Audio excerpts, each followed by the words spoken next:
Here's everything you need to know about the upcoming UK general election explained in this video.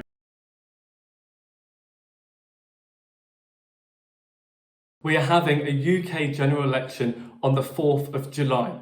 The Prime Minister has announced that the UK will be holding a general election in 6 weeks' time. He spoke to the King and the King has prorogued Parliament, which kick-starts the election campaign. The Prime Minister gave a speech outside of Number 10 to announce this election. MPs are now campaigning up and down the country for your votes, for you to re-elect them back into the House of Commons for another 5 years. This election had to be called before January 2025. We no longer have a fixed term Parliament Act, which means the Prime Minister can call an election whenever he wants to. But a lot of people thought this election would have been held in the latter part of the year, in autumn. However, the Prime Minister shocked us all by calling this election, which means voters have a massive choice. Now, there are 650 MPs across the United Kingdom. An MP represents a constituency, and for a working government to function, it needs 326 MPs. The last UK general election was in December 2019, when Boris Johnson won a landslide majority with 80 seats. Now, so much has happened in that period of time. We've had a pandemic, we've had conflicts across the globe. Now, the polls stand that Labour are set to win quite a big majority. At the minute, Labour in the latest poll is on 44%, to the Conservatives 22%. This is a YouGov poll that came out after the Prime Minister made an election announcement. Reform are on 14%, followed by the Lib Dems on 9% and the Green Party on 6%. But what does this actually mean? Currently, as it stands, Labour's current lead of over 20 points would produce a majority much larger and more significant than Tony Blair received in 1997. Let's go through the policies that the two main parties, the Conservative Party and the Labour Party, are talking about, and their pledges which they're pledging to voters in this election and historically as well. First of all, let's hear from the Prime Minister himself about why he called the election and what he has to say to voters. I've just come back in from calling the general election and I wanted to explain to you why. Our economy is now growing faster than France, Germany and the United States. And this morning we received the welcome news that inflation has returned to normal. Now, this is a sign that our plan and our priorities are working. Now, I know it hasn't always been easy, and I know you're only just starting to feel the benefits. But this hard-won economic stability was only ever meant to be the beginning, and that's why I've called the election, so that we can decide whether we want to build on the progress that we've made, or risk going back to square one with no plan and no certainty. Now, I believe that our plan and the bold actions that we're prepared to take will deliver a secure future for you, your family, and our United Kingdom. There we have it. That's what the Prime Minister says to you. But let's go through what he stands for and why we're having this election. Well, Rishi Sunak has been leader of the Conservative Party since October 2022. And in January 2023, he announced his 5 key pledges to the United Kingdom. Now, they were to halve inflation, grow the economy, reduce national debt, cut NHS waiting lists, and, most importantly, to stop the boats. So, how well has he done in that period from early January 2023 to now when we're having our UK election? Well, it's a mixed picture, but let's go through some of them to see how well he's done.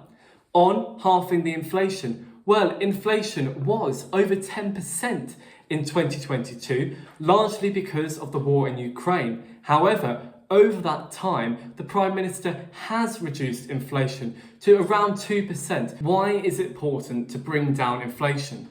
Well, inflation is the price levels of items up and down the country. It's how we judge how well off we are.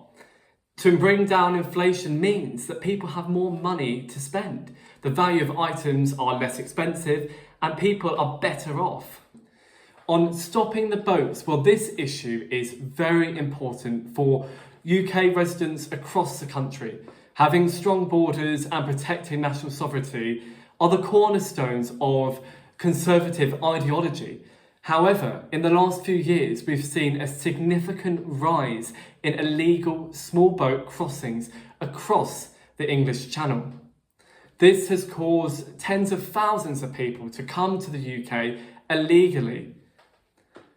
The Prime Minister has set his policy to send flights to Rwanda, a country in Africa, to act as a deterrent to deter people from crossing the Channel. Now, no flights have officially taken off, but the Prime Minister has said if he is re-elected, the Rwanda flights will take off. We have had one person voluntarily go to Rwanda though. It has cost a lot of money, and the National Audit Office has said over 5 years it would cost £370 million. However, we've now had 15 European countries say that they would adopt a similar Rwanda-style policy in their country. The Prime Minister has also announced that he would reintroduce national service, something that was previously in the country from 1947 to 1960. He's given 18-year-olds two options. One, a full-time military placement for 12 months, or volunteering in the NHS or helping charities which deal with elderly isolated people. To give some criticism, there are a lot of people that say the Prime Minister is just not Conservative enough. People see him as representing on the left of the Conservative spectrum, maybe as a Tory wet. There's people on the right of the Conservative Party that would have liked over the last few years the Prime Minister to have been a true Conservative, to represent Conservative principles. And the fact that net migration is still at 685,000, a lot of MPs have said this is just too high.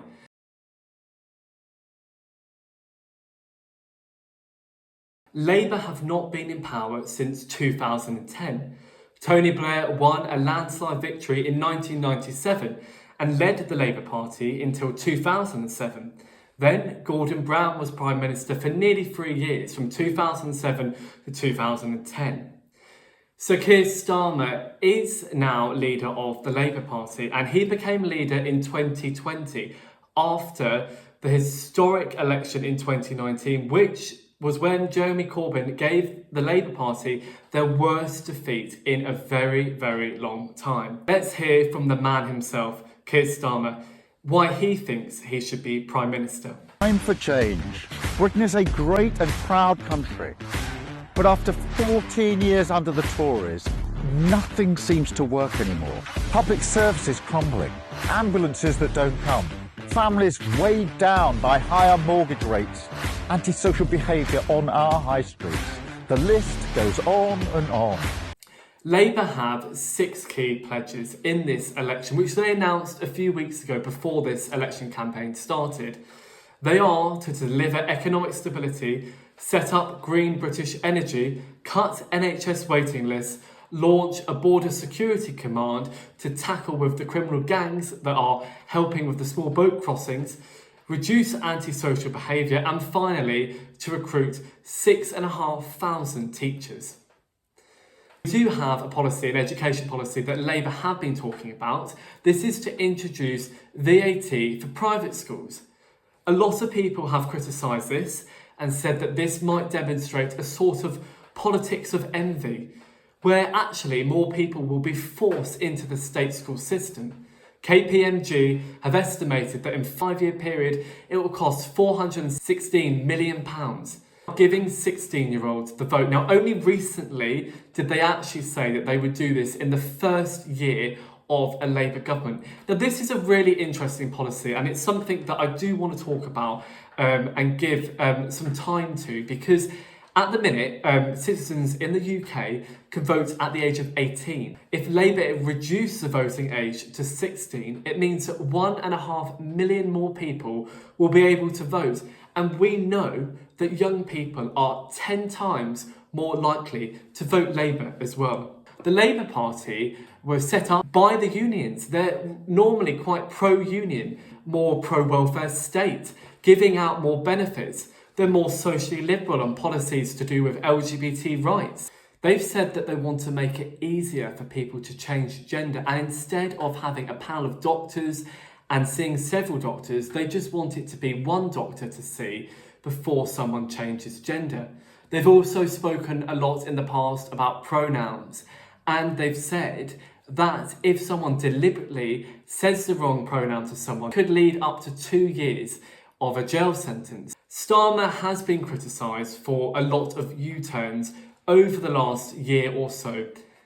He once said that he wanted to abolish the House of Lords, then he said he wouldn't. He said about a green investment plan that would be 28 billion, now it's at 15. Starmer has also U-turned on university tuition fees.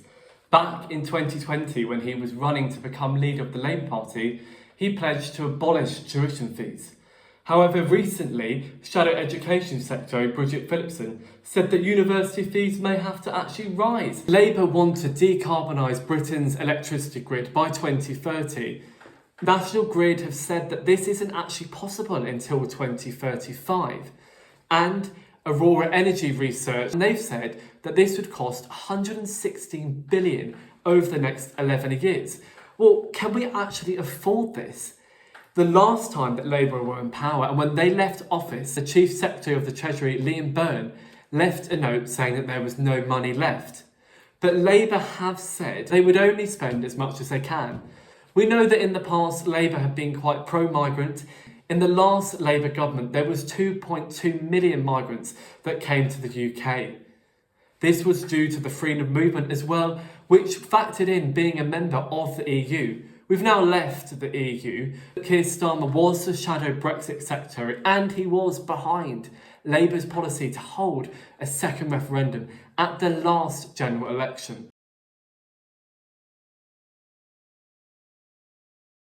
There are other parties that are standing in this election. In the UK, we have a voting system called first past the post.